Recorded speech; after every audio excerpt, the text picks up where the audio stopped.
The Gift of the Magi. Welcome as we take another look into the life and message of Elisabeth Elliot. She called us to live to a higher standard and to not settle for a shallow substitute instead of what God wants us to have.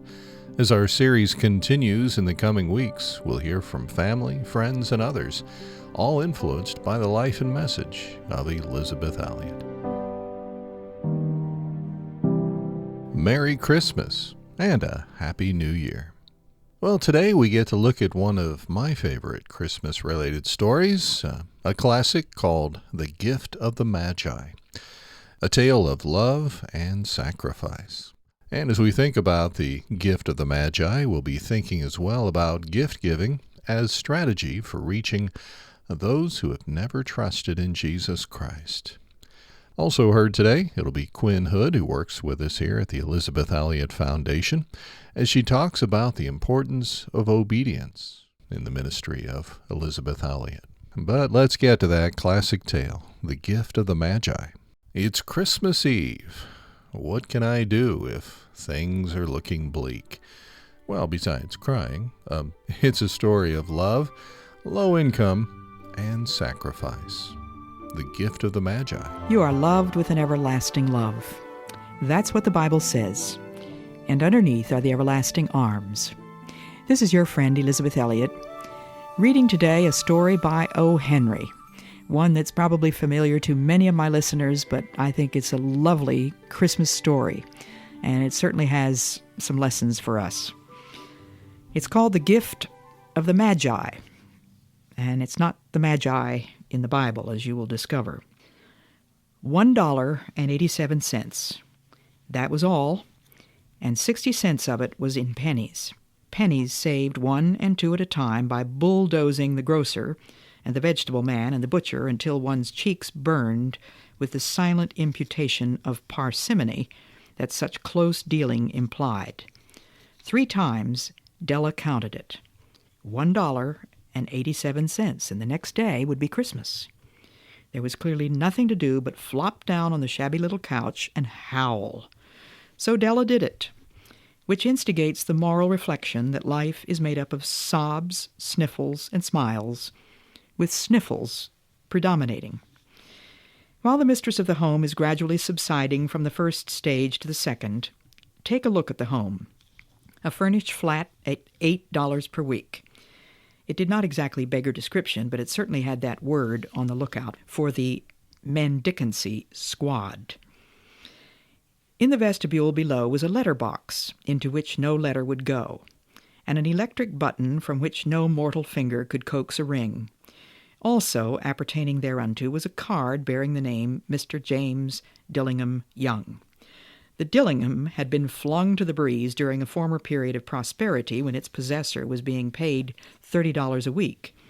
Now, when the income was shrunk to $20, the letters of Dillingham looked blurred, as though they were thinking seriously of contracting to a modest and unassuming D. But whenever Mr. James Dillingham Young came home and reached his flat above, he was called Jim, and greatly hugged by Mrs. James Dillingham Young, already introduced to you as Della, which is all very good. Della finished her cry and attended to her cheeks with the powder rag. She stood by the window and looked out dully at a gray cat, walking a gray fence in a gray backyard. Tomorrow would be Christmas Day, and she had only $1.87 with which to buy Jim a present. She had been saving every penny she could for months, with this result. $20 a week doesn't go far. Expenses had been greater than she had calculated. They always are. Only $1.87 to buy a present for Jim. Her Jim. Many a happy hour she had spent planning for something nice for him, something fine and rare and sterling, something just a little bit near to being worthy of the honor of being owned by Jim. There was a looking-glass between the windows of the room. Perhaps you have seen a looking-glass in an $8 flat. A very thin and very agile person may, by observing his reflection in a rapid sequence of longitudinal strips, obtain a fairly accurate conception of his looks. Della, being slender, had mastered the art. Suddenly she whirled from the window and stood before the glass. Her eyes were shining brilliantly, but her face had lost its color within 20 seconds. Rapidly she pulled down her hair and let it fall to its full length. Now there were two possessions of the James Dillingham Youngs in which they both took a mighty pride. One was Jim's gold watch that had been his father's and his grandfather's. The other was Della's hair. Had the Queen of Sheba lived in the flat across the air shaft, Della would have let her hair hang out the window some day to dry, just to depreciate Her Majesty's jewels and gifts. Had King Solomon been the janitor, with all his treasures piled up in the basement, Jim would have pulled out his watch every time he passed, just to see him pluck at his beard from envy. So now Della's beautiful hair fell about her, rippling and shining like a cascade of brown waters. It reached below her knee and made itself almost a garment for her. And then she did it up again, nervously and quickly. Once she faltered for a minute and stood still while a tear or two splashed on the warm red carpet. On went her old brown jacket, on went her old brown hat. With a whirl of skirts and with a brilliant sparkle still in her eyes, she fluttered out the door and down the steps to the street. Where she stopped, the sign read, Madame Sofronie, hair goods of all kinds. One flight up, Della ran and collected herself, panting. Madame, large, too white, chilly, hardly looked the Sofronie. "Will you buy my hair?" asked Della. "I buy hair," said Madame. "Take off your hat and let's have a sight of the looks of it." Down rippled the brown cascade. $20, said Madame, lifting the mass with a practiced hand. "Give it to me quick," said Della. Oh, and the next 2 hours tripped by on rosy wings. Forget the hashed metaphor. She was ransacking the stores for Jim's present. She found it at last. It surely had been made for Jim and no one else. There was no other like it in any of the stores, and she had turned all of them inside out. It was a platinum fob chain, a watch chain, simple and chaste in design, properly proclaiming its value by substance alone. It was even worthy of the watch. As soon as she saw it, she knew that it must be Jim's. It was like him. Quietness and value, the description applied to both. $21 they took from her for it, and she hurried home with 87 cents. With that chain on his watch, Jim might be properly anxious about the time in any company. Grand as the watch was, he sometimes looked at it on the sly on account of the old leather strap that he used in place of a chain. When Della reached home, her intoxication gave way a little to prudence and reason. She got out her curling irons and lighted the gas and went to work repairing the ravages made by generosity added to love, which is always a tremendous task, dear friends, a mammoth task, to repair the ravages made by generosity added to love. Within 40 minutes, her head was covered with tiny, close-lying curls that made her look wonderfully like a truant schoolboy. It's a schoolboy that's supposed to be in school and isn't. She looked at her reflection in the mirror, long, carefully, and critically. "If Jim doesn't kill me," she said to herself, "before he takes a second look at me, he'll say I look like a Coney Island chorus girl. But what could I do? Oh, what could I do with $1.87? At 7 o'clock, the coffee was made, and the frying pan was on the back of the stove, hot and ready to cook the chops. Jim was never late.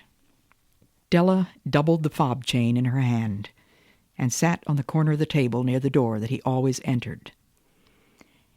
Then she heard his step on the stair, away down on the first flight, and she turned white for just a moment. She had a habit of saying little silent prayers about the simplest everyday things, and now she whispered, "Please, God, make him think I'm still pretty." The door opened, and Jim stepped in and closed it. He looked thin and very serious. Poor fellow, he was only 22, and to be burdened with a family, he needed a new overcoat and he was without gloves. Jim stopped inside the door, as immovable as a setter at the scent of quail. His eyes were fixed upon Della, and there was an expression in them that she could not read, and it terrified her. It was not anger, nor surprise, nor disappointment, nor horror, nor any of the sentiments that she had been prepared for. He simply stared at her fixedly, with that peculiar expression on his face. Della wriggled off the table and went for him. "Jim, darling," she cried, "don't look at me that way. I had my hair cut off and sold it, because I couldn't have lived through Christmas without giving you a present. It'll grow out again. You won't mind, will you? I just had to do it. My hair grows awfully fast. Say Merry Christmas, Jim, and let's be happy. You don't know what a beautiful, nice gift I've got for you." Now I'm going to read the next half of the story tomorrow. Do you know what happened? If you haven't read the story, can you guess what happened?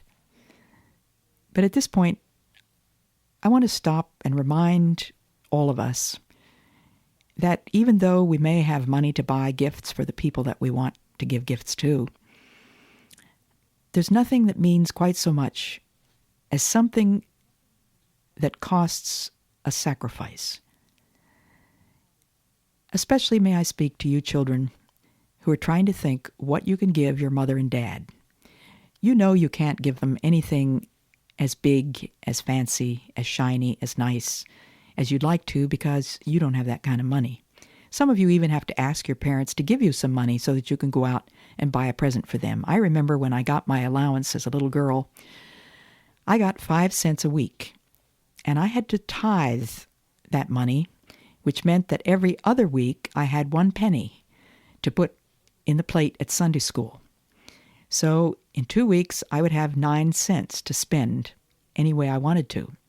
So it took me a little more than 2 weeks to save up for the present that I was going to give to my mother.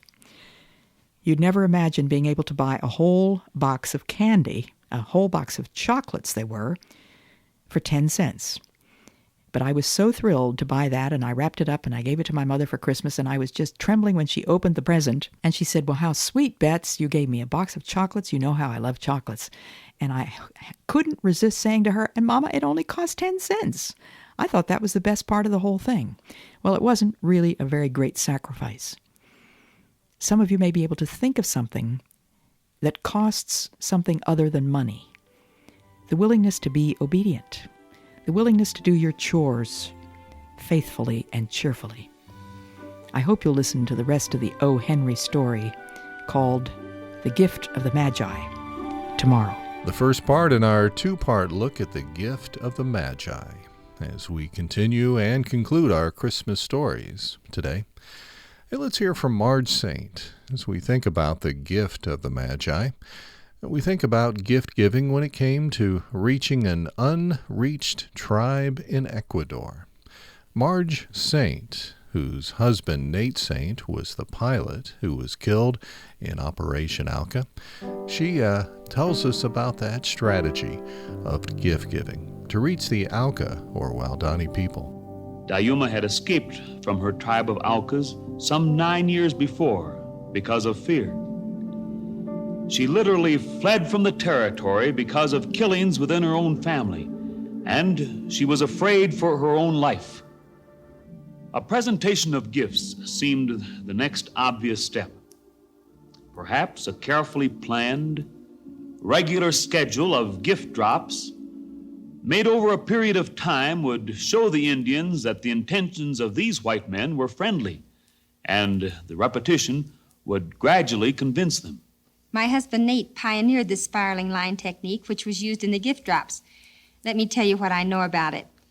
He used about 1,500 feet of deep-sea fishing line wound on a reel in the plain. As they flew over the Alka houses, He slowed the plane to 55 miles an hour and held the gifts, fastened to the line, over the side of the plane. The door had been removed. And then they hooked up the automatic release mechanism made of my broom handle and 3 pieces of galvanized wire. Slowly, they lowered the gift packet until it well cleared the plane. The airspeed was allowed to come up to 65, and then began the job of reeling out the line with the gift. They continued circling in the plane until the gift was drifting in a small, lazy circle below. The ribbons were fluttering nicely. Finally, the gift seemed to be pretty close to the trees below. It was time for their first attempt. They rolled the turn steeper and held their breath while they lowered their prize to the earth. It wouldn't be ideal for it to hit the water, and it was heading closer, and plunk. It hit about 2 or 3 feet from the water, directly in line with the path to the house. The Alkas just couldn't miss it, since they probably got their water for cooking right at that spot. In a sense, they had delivered the first gospel message by sign language to a people who were 1/4 of a mile away vertically, 50 miles horizontally, and continents and wide seas away psychologically. From the 1962 album produced by Nancy Woolnow, The Alka's Story. That was Marj Saint. Well, later on, we'll hear from Quinn Hood, who works with us here at the Elizabeth Elliot Foundation. When she first heard Elizabeth, what came to mind? That name Elizabeth? Well, it brings to her mind one thing, is obedience. But let's get to that classic tale, The Gift of the Magi. Our conclusion of O. Henry's classic tale of love and sacrifice, and a Bible passage you might not have thought about, related to Christmas. And I will read the rest today, but before I read that, I want to read some verses from the book of Hebrews, which perhaps you don't normally think of as Christmas verses. The book of Hebrews begins with these words: "In the past, God spoke to our forefathers through the prophets at many times and in various ways. But in these last days he has spoken to us by his Son, whom he appointed heir of all things, and through whom he made the universe." Now remember that phrase, through whom he made the universe. God made the universe through his Son, Christ. Verse 3 says, "The Son, S-O-N, is the radiance of God's glory and the exact representation of his being, sustaining all things by his powerful word." To put that a little bit more simply, what Jesus was and what men and women saw him to be, and when they heard his words and felt his love, they were seeing what this verse calls the radiance of God's glory and the exact representation of his being. What Jesus was, God was. What Jesus is, God is. What the Holy Spirit is, God is. And yet there are 3 separate persons of the Trinity, as theologians tell us, co-equal, consubstantial, and co-eternal, and yet 3 persons. It's a mystery. We can never understand it. But one person became human flesh, Jesus Christ. He came down into this world in order that we might see what God is like, so that we might believe that a man can live and walk this earth and eat and drink and get tired and work and do all the things that an ordinary man has to do and still live a pure and holy life. Jesus showed us that. Christmas is the celebration of his birth, when he became a helpless baby. The story that I began yesterday, The Gift of the Magi, is about a poor couple, Jim and Della, and they live in a rather miserable little apartment, and Della only has $1.87 to buy a Christmas present for Jim.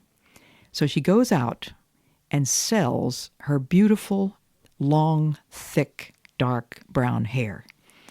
And Jim comes in absolutely stunned at the sight of these little curls that now cover her head. "You've cut off your hair?" asked Jim laboriously, as if he had not arrived at that patent fact yet, even after the hardest mental labor. "Cut it off and sold it," said Della. "Don't you like me just as well, anyhow? I'm me without my hair, ain't I?" Jim looked about the room curiously. "You say your hair is gone?" he said, with an air almost of idiocy. "You needn't look for it," said Della. "It's sold. I told you, sold and gone. It's Christmas Eve, boy. Be good to me, for it went for you. Maybe the hairs of my head were numbered," she went on with a sudden serious sweetness, "but nobody could ever count my love for you. Shall I put the chops on, Jim?" Out of his trance, Jim seemed quickly to wake. He enfolded his Della. For 10 seconds let us regard with discreet scrutiny some inconsequential object in the other direction. $8 a week or $1 million a year. What is the difference? A mathematician or a wit would give you the wrong answer. The Magi brought valuable gifts, but that was not among them. This dark assertion will be illuminated later on. Jim drew a package from his overcoat pocket and threw it upon the table. "Don't make any mistake, Dell," he said, "about me. I don't think there's anything in the way of a haircut or a shave or a shampoo that could make me like my girl any less. But if you'll unwrap that package, you may see why you had me going a while at first." White fingers and nimble tore at the string and paper, and then an ecstatic scream of joy, and then, alas, a quick feminine change to hysterical tears and wails, necessitating the immediate employment of all the comforting powers for the lord of the flat. For there lay the combs, the set of combs, side and back, that Della had worshipped for long in a Broadway window. Beautiful combs, pure tortoiseshell with jeweled rims, just the shade to wear in the beautiful vanished hair. They were expensive combs, she knew, and her heart had simply craved and yearned over them without the least hope of possession. And now they were hers, but the tresses that should have adorned the coveted adornments were gone. But she hugged them to her bosom, and at length she was able to look up with dim eyes and a smile, and say, "My hair grows so fast, Jim." And then Della leaped up like a little singed cat and cried, "Oh!" Jim had not yet seen his beautiful present. She held it out to him eagerly upon her open palm. The dull, precious metal seemed to flash with a reflection of her bright and ardent spirit. "Isn't it a dandy, Jim? I hunted all over town to find it. You'll have to look at the time 100 times a day now. Give me your watch. I want to see how it looks on it."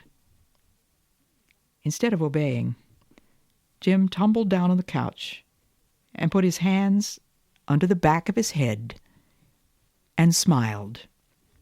"Dell," he said, "let's put our Christmas presents away and keep 'em a while. They're too nice to use just at present. I sold the watch to get the money to buy your combs. And now, go ahead and put the chops on."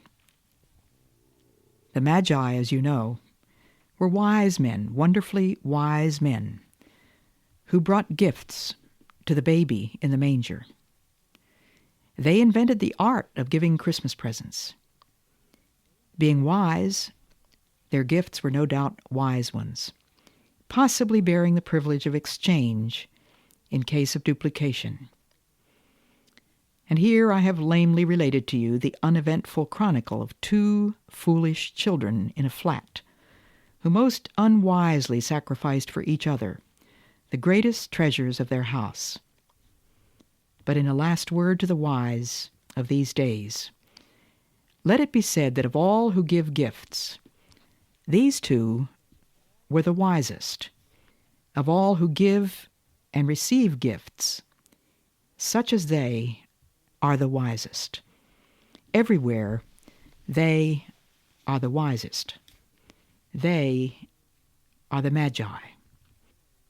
Do you remember the story of the Magi? Let me read it to you in this last minute or so.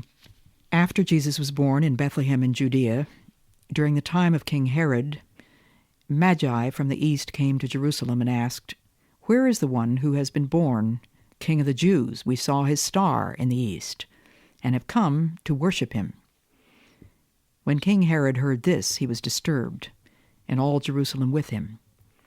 When he had called together all the people's chief priests and teachers of the law, he asked them where the Christ was to be born.